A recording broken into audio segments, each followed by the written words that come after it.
The Voice Vista Podcast, venture by Pooja Prasoon.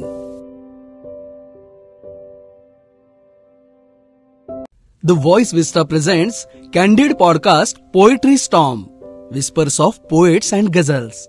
मी कोरा कागद केवळ असं विनम्रतेने सांगत नवोदितांवर गझल संस्कार करणारे संवेदनशील कवी संजयजी गोरडे यांचं आजच्या पॉडकास्टमध्ये स्वागत आहे.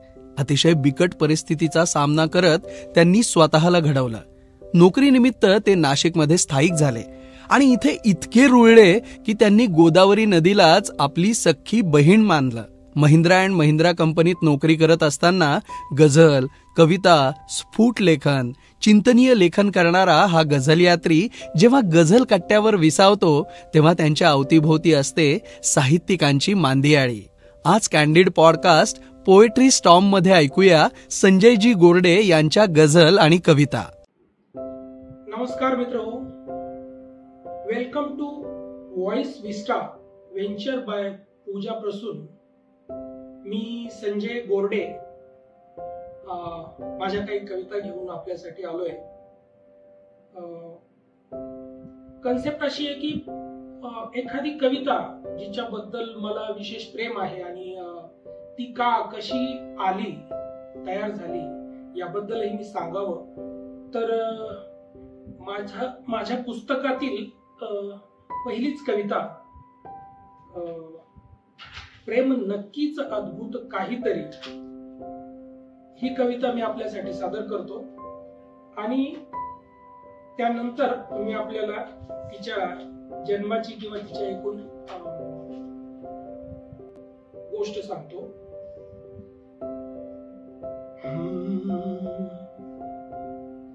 प्रेम नक्कीच अद्भुत काहीतरी, प्रेम नक्कीच अद्भुत काहीतरी, प्रेम जादूगिरी, प्रेम जादू तरी, प्रेम जादूगिरी, प्रेम जादू तरी, ती नव्हे दिल्लगी, ती नव्हे मस्करी, नाव त्या ईश्वराचे अडीच अक्षरी, प्रेम नक्कीच अद्भुत काही.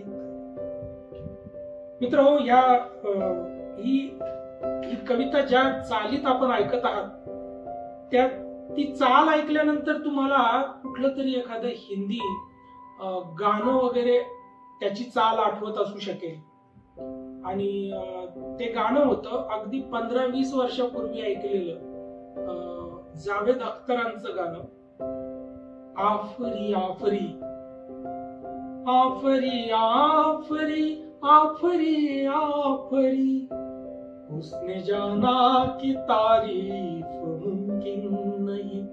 आणि मला आठवतं की पुण्याला असताना मी हे गाणं रेकॉर्ड मध्ये पुन्हा पुन्हा रिव्हर्स करून जवळजवळ 4-5 घंटे ऐकलं आणि त्यामुळे माझं आणि माझ्या ज्या मित्राची ती रेकॉर्ड होती त्या मित्राचं आणि माझं भांडण अक्षरशः यामुळे झालं की तू काय करतोय, अशानं माझी रेकॉर्ड खराब करून टाकशील. आणि त्या कदाचित मला तेव्हा कळत नव्हतं मला हे गाणं का आवडलं किंवा मला काय वाटतंय त्याबद्दल, पण कुठेतरी मनात इतकं सुंदर लिहावं, आपल्यालाही लिहिता यावं असं वाटायचं. आणि एकाच गोष्टीसाठी अनेक उपमा जावेद अख्तरांनी त्या गीतामध्ये दिलेल्या आहेत.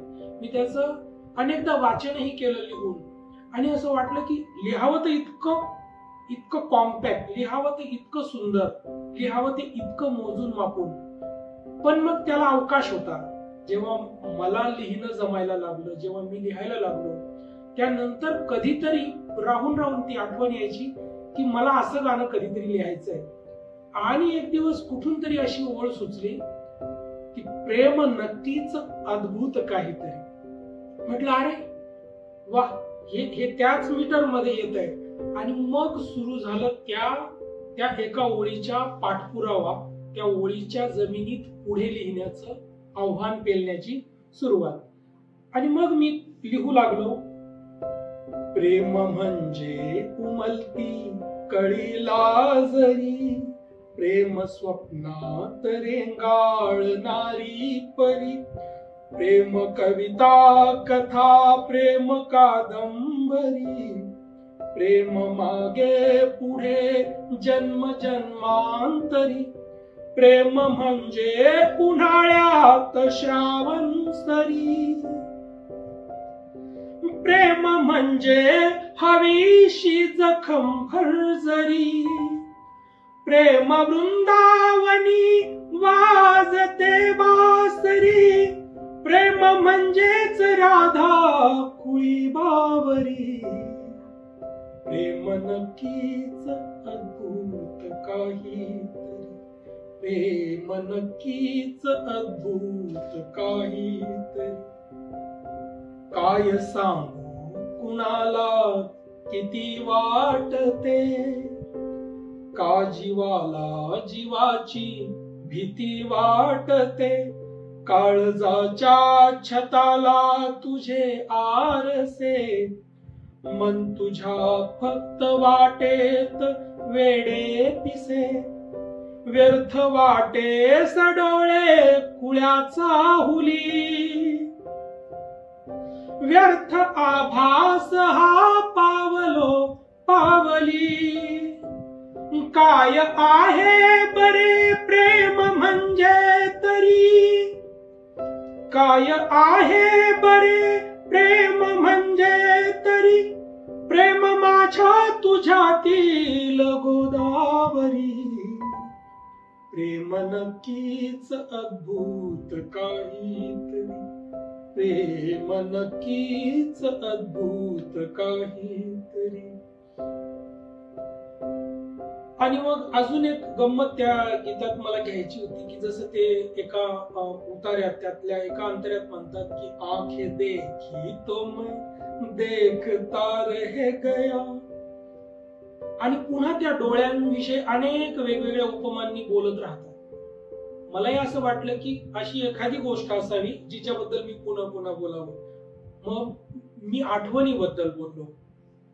त्या खुळ्या पाखरांना तुझी आठवण, वेंधळ्या सावल्यांना तुझी आठवण, डोंगरांना झऱ्यांना तुझी आठवण, काजव्यांच्या थव्यांना तुझी आठवण, हाय दिन रात छळते तुझी आठवण, रोज डोळा तरळते तुझी आठवण, शब्द व्याकुळ थांबून ओठांवरी, शब्द व्याकुळ थांबून ओठांवरी, पण तरी मौन माझी तुझी वैखरी, प्रेम नक्कीच अद्भुत काहीतरी, प्रेम जादूगिरी प्रेम जादू तरी,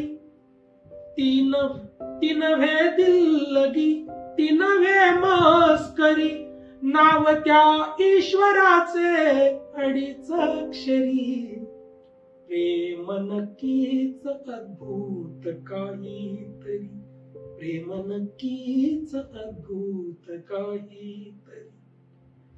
तर अशी ती रचना कधीतरी खूप म्हणजे खूप कदाचित ती जेव्हा ऐकली त्यानंतर सुमारे 10 वर्षानंतर ती रचना माझ्याकडून असं काहीतरी की ज्यावर मीच माझं खुश व्हावं असं कधीतरी माणूस लिहितो.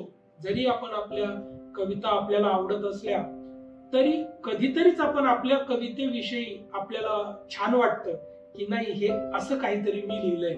आणि अशा काही रचना माझ्याकडून नक्की लिहिल्या गेल्यात ज्या मला तुमच्यासाठी या पॉडकास्ट साठी इथे सादर कराव्याशा वाटतील.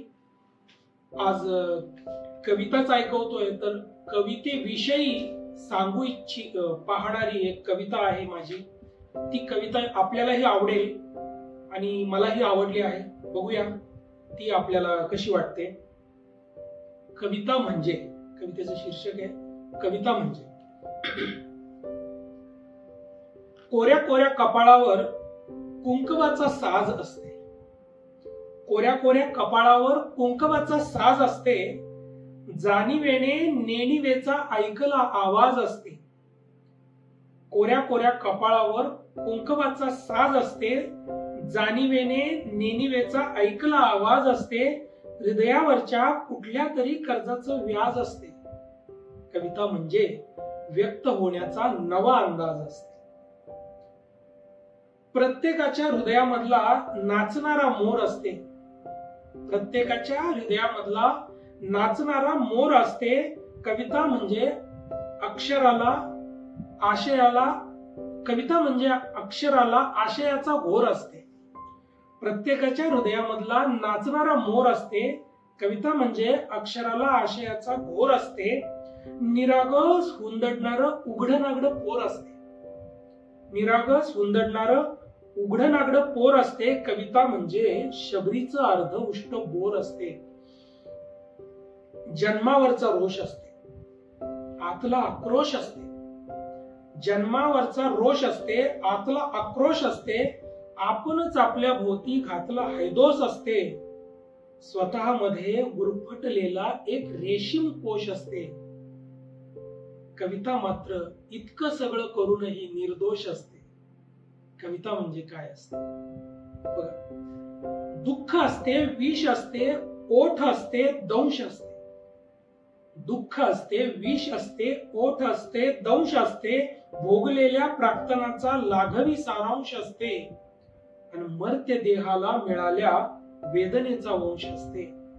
कविता म्हणजे आपल्यातल्या अमृताचा अंश असते. कविता म्हणजे आपल्यातल्या अमृताचा अंश असते. आणि यातला शेवटचा तुकडा आहे पहा की आकलनाच्याही पलीकडचं काहीतरी कळणं असतं. आकलनाच्याही पलीकडचं काहीतरी कळणं असतं. भळभळणाऱ्या जखमेतूनही सुगंधी दरवळणं असतं. आणि आपणच आपल्याला उभा जन्म छळणं असतं. आपणच आपल्याला उभा जन्म छळणं असतं. कविता म्हणजे आयुष्यभर तिळतिळ धुमसत जळणं असतं. कविता म्हणजे आयुष्यभर तिळतिळ धुमसत जळणं असतं. कवितेची जगात कधीच कोणीच कशीच पूर्णपणे व्याख्या अशी करू शकला नाही.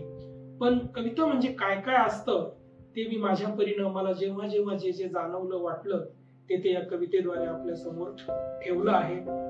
ते तुम्हाला नक्कीच आवडलं असणार.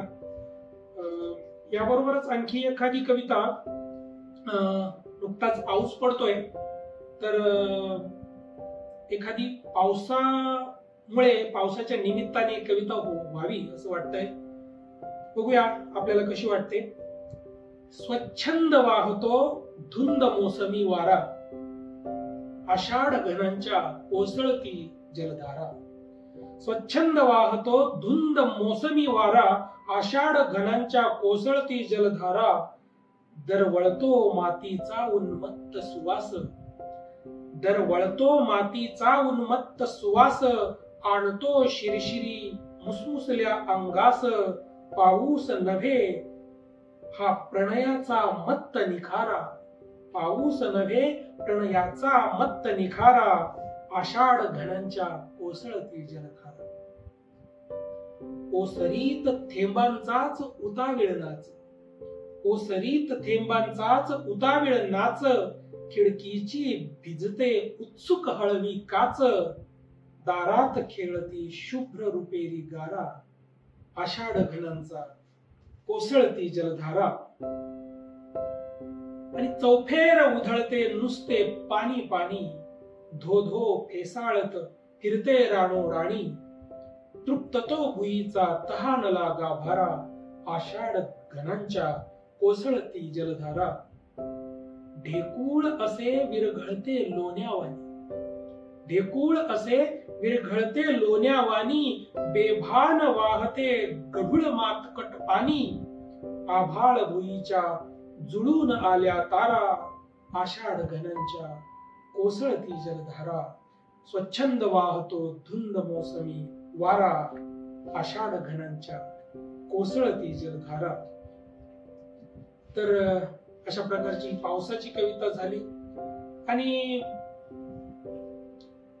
अशाच पावसाच्या वेळी पुन्हा जुनी कुठली तरी जखम उसवली जाते, पुन्हा जुनी कुठली तरी आठवण प्रकर्षाने येऊ लागते. विशेषतः तुम्ही बघा, पाऊस येऊन गेला की कवितांनाही धुमारे फुटतात, लोकांना कविता सुचू लागतात. हा निव्वळ योगायोग नाहीये. जशी सृष्टी फुलू उमलू लागते, पाजरू लागते, तसं माणसाचंही मन स्त्रवू लागतं, त्यातूनही काही उमलू उगू लागतं. तेव्हा कविता न सुचली तरच नवल. तेव्हा अशीच एक जुनी आठवण एक कवितेद्वारे सादर करतो. मी अवसेचा चंद्र कलुषित, मी अवसेचा चंद्र कलुषित, तू पुनवेची रात, तुला मी भेटू कसा इतक्या. पोटासाठी किती दूरवर घेऊन आला पेशा, पोटासाठी किती दूरवर घेऊन आला पेशा. मला बदलता आल्या नाही तळहातांच्या रेषा, पोटासाठी किती दूरवर घेऊन आला पेशा.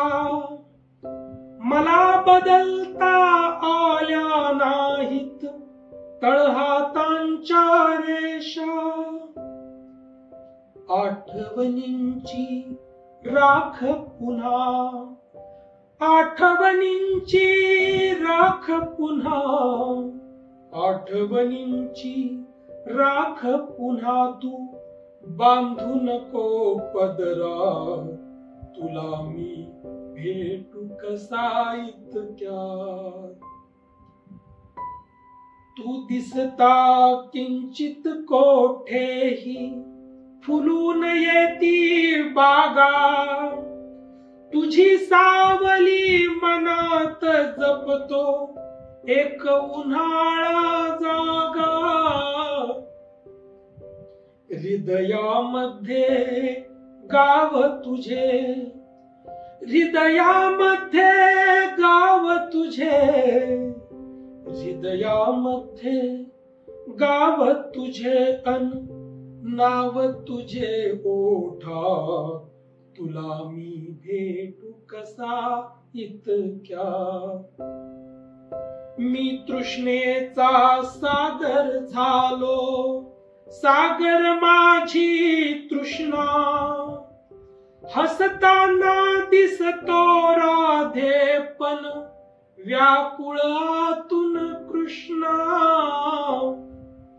भटकंती आजन्म निवारा, भटकंती आजन्म निवारा, भटकंती आजन्म निवारा.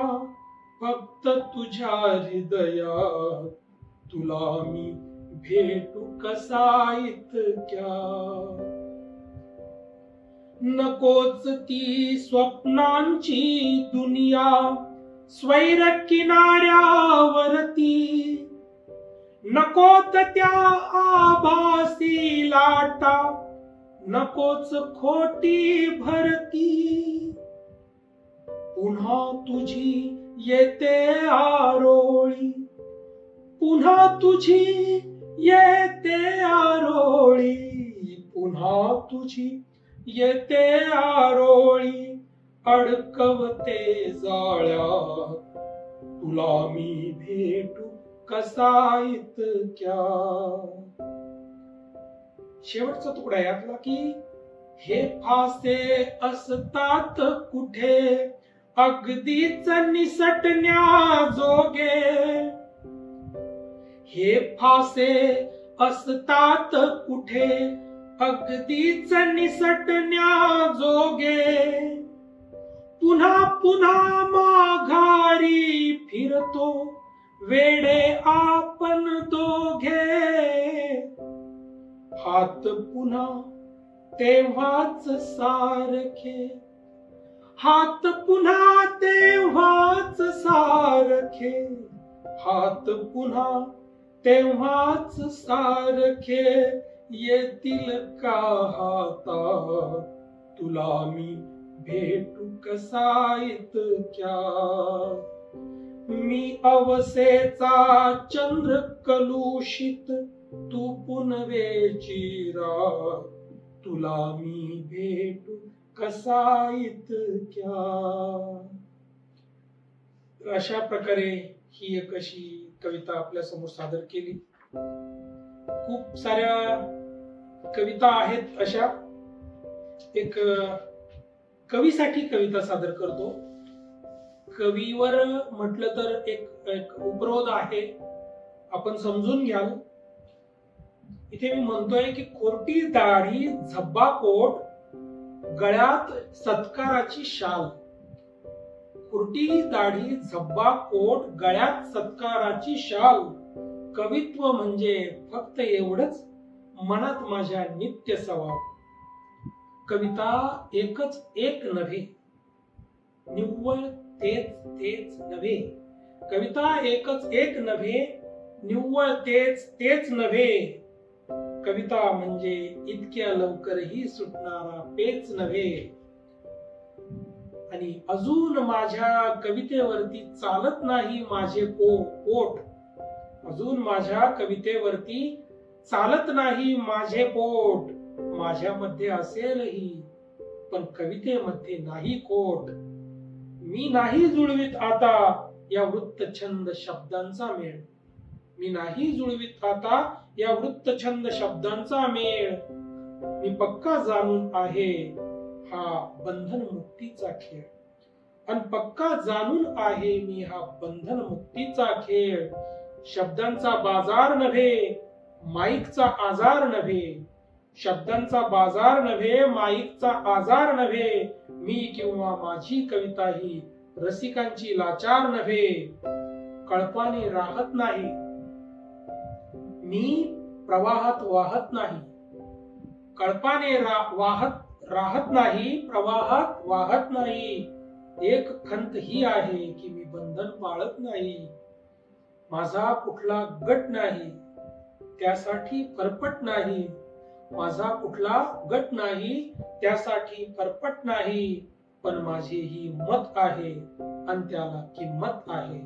पण माझे ही मत आहे आणि त्याला किंमत आहे. आणि आपली अशी एक कवीची किंमत असते आणि त्यानं स्वतःची किंमत स्वतः ठेवली पाहिजे. म्हणजे जग त्याची आणि त्याच्या कवितेची किंमत ठेवेल असं मला कुठेतरी मनापासून वाटतं. आता काय अजून कविता सादर करायची आहे.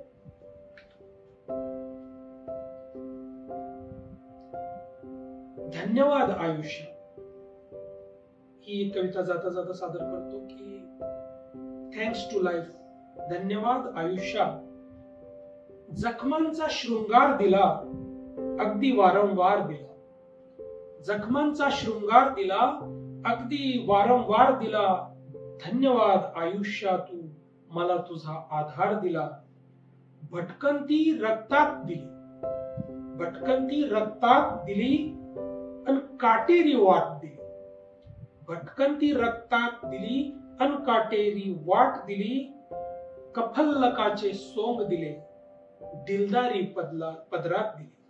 कफल्लकाचे सोंग दिले, दिलदारी पदरात दिली. प्रेमाची बरसात दिली, प्रेमाची बरसात दिली. रोज नवी सुरुवात दिली. प्रेमाची बरसात दिली, रोज नवी सुरुवात दिली. का इतका अधिकार दिला, का जागा हृदयात दिली. जीवनभर मधुमास दिला पण सोबत वनवास दिला. जीवनभर मधुमास दिला पण सोबत वनवास दिला. दिले सुखाचे आकर्षण, दुःखाचा सहवास दिला. दिले सुखाचे आकर्षण, दुःखाचा सहवास दिला. काचेचा संसार दिला. बघा, काचेचा संसार दिला, दगडांचा शेजार दिला. काचेचा संसार दिला, दगडांचा शेजार दिला. नम्र अयाचकतेदारी, जन्म उभा लाचार दिला. वाटेवर संन्यासाच्या नक्षत्रांचा ध्यास दिला. वाटेवर संन्यासाच्या नक्षत्रांचा ध्यास दिला. मी आहे विश्वास दिला, फक्त खुळा आभास दिला. अजूनही धावत आहे दिशाहीन अंतरकापी. अजूनही धावत आहे मी दिशाहीन अंतरकापी. अजूनही वनवन फिरतो उभा जन्म मी विस्थापित. अजूनही वनवन फिरतो उभा जन्म मी विस्थापित. धन्यवाद. धन्यवाद. Thank you for tuning into the voice vista podcast. आप और भी इंटरेस्टिंग शो सुन सकते हैं thevoiceVista.in पर. ये शो कॉन्सेप्चुअलाइज किया है पूजा प्रसून ने, प्रोड्यूस किया है द वॉइस विस्टा ने. गेस्ट कोऑर्डिनेशन में हमारे साथ रही सुनीता जी चौहान. डिजाइन किया है टीम क्रिएटर्स डेन ने. साथ ही एडिटिंग और प्रोडक्शन के लिए धन्यवाद टीम लर्निंग बी को. प्रोमो वॉइस दिया है राहुल ढोले ने. लाइक, फॉलो और सब्सक्राइब करना ना भूलें.